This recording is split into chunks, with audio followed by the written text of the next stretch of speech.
Alrighty, I'm gonna go ahead and get started. Thanks so much for tuning in to the today. I'm seeing so many familiar faces logging in, so I really appreciate your continued support right now.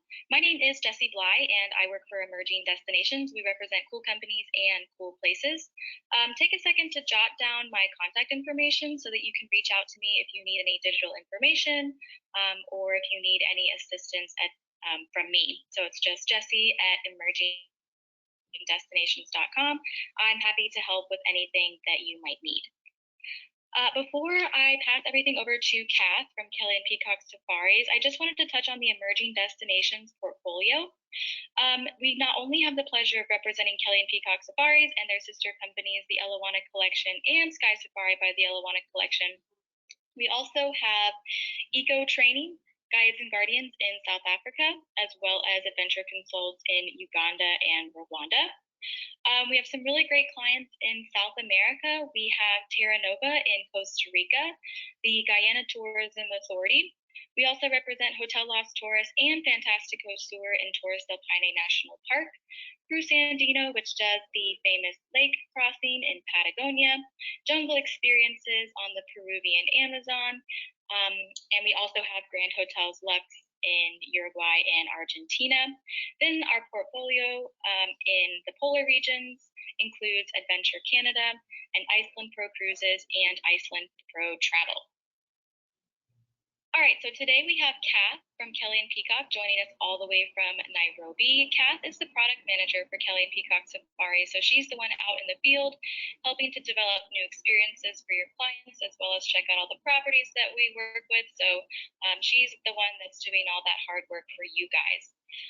Today's webinar, we are focusing on Samburu and the Northern Territories of Kenya.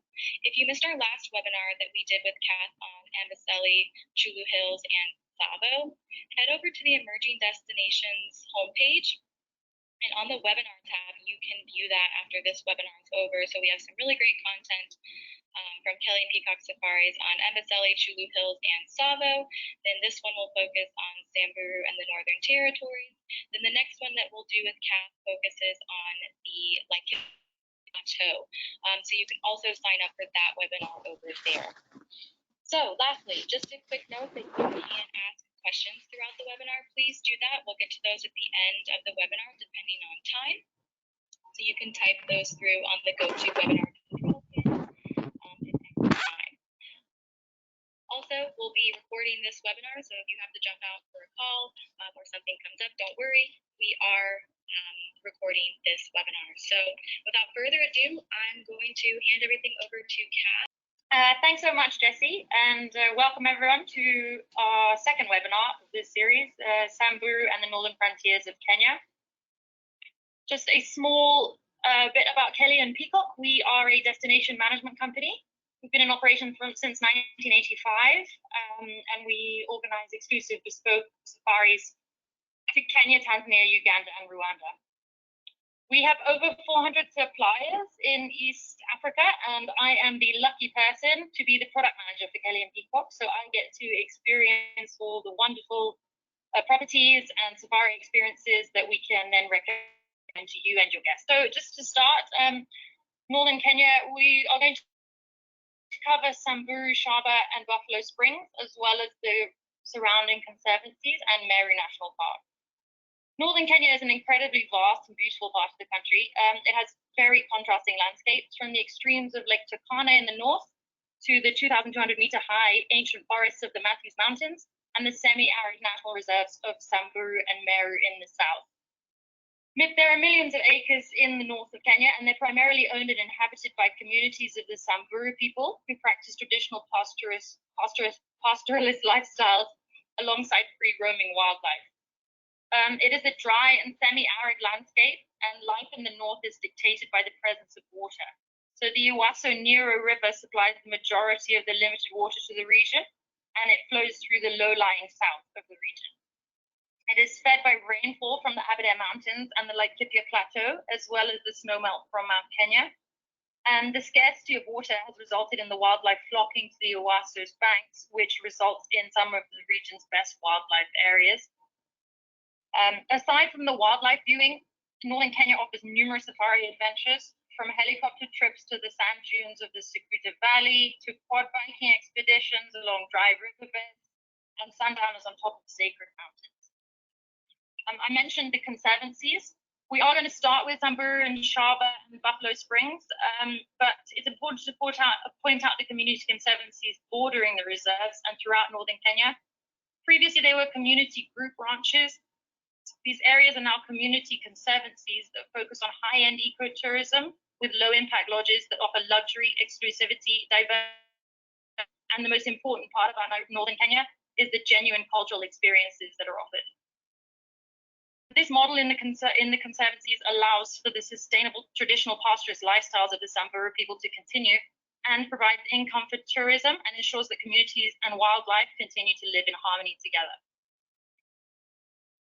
So Samburu, Shaba, and Buffalo Springs, all three are national reserves. So within it, you are limited to game drives on road and limited activities. They are all intersected by the Ewaso Nyiro River and boast beautiful dune palm-lined riverbanks and stunning rocky outcrops, as well as Nile crocodiles on the river. It's the best place to spot the northern five, which you can see here, and this is the blue-necked Somali ostrich, the gerenuk antelope, the Beisa oryx, and the critically endangered Grevy zebra and reticulated giraffe. Elephant populations do thrive in these reserves, especially in the dry season, as it's also one of the best areas to spot leopard. Samburu and Buffalo Springs border each other, with Shaba being across the Great Northern Road. Shaba is a vast and beautiful park, and it only has one lodge within it, so it does offer exclusivity, and it has beautiful Shaba springs and fewer visitors than the other two reserves, but wildlife can be harder to spot as it is very large. Access to these reserves is Buffalo Springs airstrip with scheduled light aircraft coming in there. You also have charter flights available. Road transfers, 5 to 6 hours. We prefer to do flying safaris in Kenya just because of the time taken to get to these locations. As I mentioned, the national reserves, so it's limited day game drives, bushwalk, sundowners, bush meals. It's also home to the headquarters of Say the Elephants. This is the Samburu, so you can go and visit their headquarters and learn about their conservation and the elephant populations there. I'd say Samburu, Shaba, and Buffalo Springs are best for northern five viewing, elephant viewing, and photographers of incredible landscape. Accommodation within Samburu National Reserve is quite limited. We have luxury to mid, which is elephant bedroom camp, and mid, which is elephant watch. That's why I mentioned the conservancies bordering it, which is where the vast majority of high-end accommodation is. It's important to note that tourist numbers are higher in July and October within Buffalo Springs and Samburu Reserve.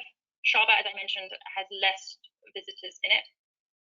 When you buy your access to one reserve, you do have access to the other two reserves.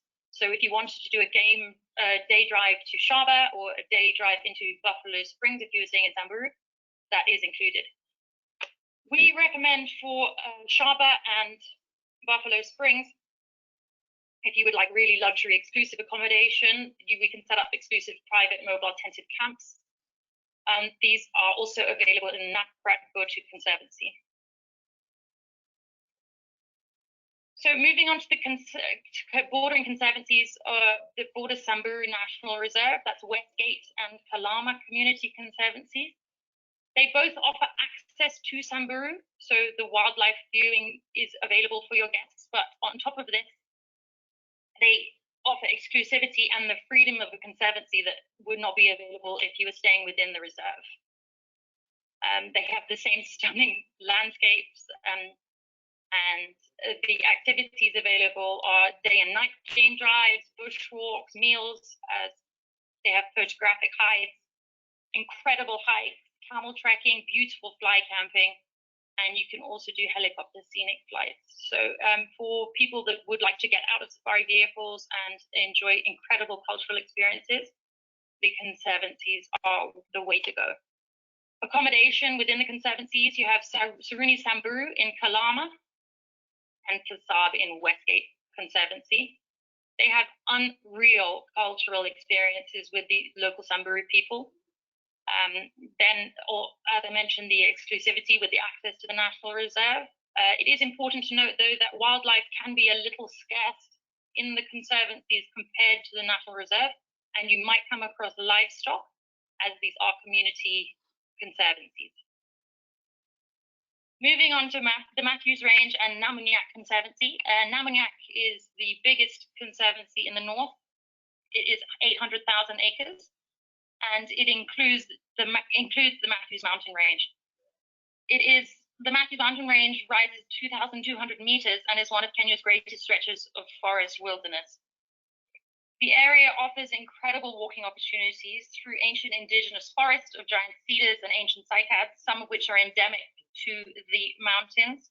It also has incredible flora and fauna of over 200 bird and 150 butterfly species, leopard, lion, forest elephant, dibraza, and colobus monkeys. Namunyak offers incredible cultural experiences, including witnessing the unphotographed Samburu singing wells and additional wildlife such as buffalo, lion, and elephant. Namunyak is also an incredible place to go for safari adventurers, as it offers fly camping, camel trekking, horse riding, basically to get away from safari vehicles and really immerse yourself in the wilderness. It is also home to Ruteti Elephant Sanctuary, which I'm sure many of you have heard of. It is a community-owned organization, and it rescues, rehabilitates, and releases elephant orphans throughout Kenya. These elephant orphans usually have lost their mothers to poaching, drought, or human-wildlife conflict. So any guests staying in Namunyak and northern Kenya can visit Ruteti. Accommodation in Namunyak is luxury to mid is Sarara and Sarara tree houses, and then Kitich Camp, which is in the Matthews Mountains. There's also a new camp called Kalepo Founders Camp that is available.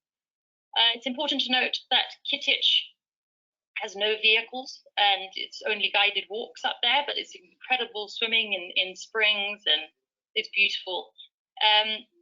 There are road transfers from Kalama airstrip, which the scheduled aircraft do go into. However, this can be in excess of 1.5 hours. So if your guests do have the budget, it is best to charter flights into the accommodations airstrips. Okay, then moving on to Sera, which is east of the Namunyak Conservancy. Sera is an incredible area. It's 350,000 hectares, which is very large, and it is home to only one accommodation, which is Suruni Rhino. Sera has the first community-owned rhino sanctuary in the whole of Kenya. It's a 100-kilometer squared haven for black rhino. So guests of Suruni Rhino are offered the incredible experience of tracking and walking with black rhino. You'll see there at the bottom right, the rangers take you out, you drive to the nearest rhinos, get out of the vehicle and walk with them. It's amazing. You get very, very close to them. In addition to that, Suruni Rhino has bush meals, a helicopter scenic flight. You can visit the Samburu singing wells, and again, incredible cultural visits, as well as Ruteti visits. I would say that Suruni Rhino is incredible for off-the-grid safaris, as you are in the middle of the wilderness and there is very little around you. It's important to note that this is quite rustic accommodation. They do have showers and flushing toilets and all of that, but it is not for one that enjoys air conditioning, shall we say. Moving now to Meru National Park, which is to the southeast of Samburu. It is a remote, wild, and unspoiled park that sits between Mount Kenya and the Nyambene mountain range. It has an incredible diversity of habitats, from thorny bushland, open plains, wooded grasslands, and beautiful palm-trimmed rivers and springs. It was brought to fame actually by the movie Born Free, which is the story of Elsa the lioness and George and Joy Adamson, who lived in Meru and raised Elsa there. The water supply in the park attracts a diversity of animals, including elephant, lion, cheetah, leopard, and buffalo. And your guests can view the big five as Meru is home to an 84 kilometer square rhino sanctuary that guests can visit, usually a morning drive. They visit the rhino sanctuary, see the rhinos, and then follow it up with a beautiful bush breakfast. Activities in Meru, as it is a national park, are day and evening game drives, bush meals, sundowners. Guests of Elsa's Copy can enjoy an incredible sunrise hill climb just to the top of the Koppies and watch the sunrise over Meru National Park and the north of Kenya. It's unbelievable. It's so pretty. Access is to Kina Airstrip for scheduled flights and Mugwango Airstrip for charter flights. I would say that Meru is best for birding, has incredible bird life, but also for romance and couples. As I'm sure many of you have seen Elsa's Copy, which is one of two lodges in the park. That is the luxury high-end property in the park. It is beautiful, built into the hills of the Copy overlooking Meru. There is also a mid to low option, which is Rhino River Camp, just outside of the park. It's important to note that during and after the rains, in April, May, and November, the grass levels in Meru, they get very tall, so wildlife spotting can be quite difficult. But that is when the bird life flourishes. So northern Kenya as a whole, I would say, is one of the best places to enjoy helicopter excursions. There are incredible trips on offer. There's a full day to Lake Turkana. You can visit the Lake Turkana Basin Institute. You can visit the Sukuta Valley, which you'll see a photo of there on the top right. You land on the sand dunes, you have coffee, you can even have lunch up there if you like heat, because it does get quite warm. You can visit Lake Lujipe, which is frequented by flamingos, just thousands of flamingos. It's beautiful. You can also go along the Ewaso Nyiro River and fly low and view all the different sceneries and wildlife within this Samburu area. And you can go to Mount Ololokwe, which is the sacred mountain that I was talking about in the beginning. You stop off at the top there and enjoy sundowners overlooking northern Kenya. It's important to note that in the north, depending on where you stay, helicopter trips can be quite pricey, as they do usually include a minimum of an hour's dead leg from Nanyuki. So the cheapest options here would be Mount Ololokwe or the Ewaso Nyiro trip, but I mean, you can't really put a price on the experience that you get with a helicopter excursion in the north. It is absolutely stunning. So that is Samburu and northern Kenya. I would just like to say that when you're looking at safari itineraries, I would definitely combine Samburu in the north with an area such as the Mara, where you have higher wildlife densities, as the north is incredible for culture and adrenaline experiences, if you can call them that. But wildlife, if you have guests that would like to get a lot of wildlife viewing in, then definitely the Mara.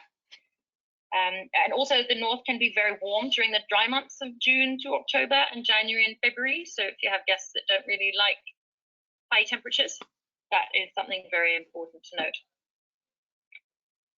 Questions? So if you have any questions, type those through. I've asked Kath to stay on here. So this is a great question that we will start with. On average, how long would you recommend guests stay at any of these parks that you've mentioned? Hi, everyone. Jessie, I'm just checking that you can hear me. Yep, you're good. Good. So on average, we recommend 3 nights per location. That just gives you 2 full days to enjoy all of the activities that the area offers. Perfect. You might, let's see if you know this one. What's a rough starting price for the helicopter excursions that you were mentioning? So you're sort of looking at about $2,500 an hour. $2,500. So those yes, that's net to agents. So if you're looking at Mount Ololokwe, that's probably about 2 hours. But also you have to then factor in the hour-long dead leg, which is probably about 50% of that. Got it. So you mentioned that the Northern Territories can get quite warm. So can you give us an average temperature for those people that might not be such big fans of the very warm temperatures? Yes, I seem sorry about mentioning very warm, but I do like to tell the truth. So very warm, I would say during the day it probably reaches about, I mean, in the sun, probably about 32 Celsius. Obviously, that is quite warm. Yes. It does cool down in the day. As soon as the sun goes down, it cools down. These areas don't get as cold as, say, the Mara or Amboseli. So during the evening is quite warm as well. Say 22 Celsius. It does stay quite warm the whole time. Yeah. Can you mention the warmer months again? Can you just repeat when the months are most warm? Yeah, so in Kenya we have 2 rainy seasons. So the long rains are April and May, and then the short rains are in November. Those are our cooler months. And then June to October tend to get quite warm, but the warmest months in Kenya are January and February. Yeah, that's when it's the warmest. Perfect. Okay, so those were some really great questions. Thanks for typing those through. If we didn't get to your question, don't worry, we'll be sending you a follow-up directly, but those were some really great questions that I wanted everyone to hear on this webinar. But again, we thank you for listening. Kath, thanks so much for taking the time out of your day. I know it's quite late over there in Nairobi, so enjoy the rest of your evening. And guys, don't forget to go to the Emerging Destinations homepage to sign up for our next webinar on the Laikipia Plateau. So thanks so much. And Kath, thank you for sticking around. You're welcome.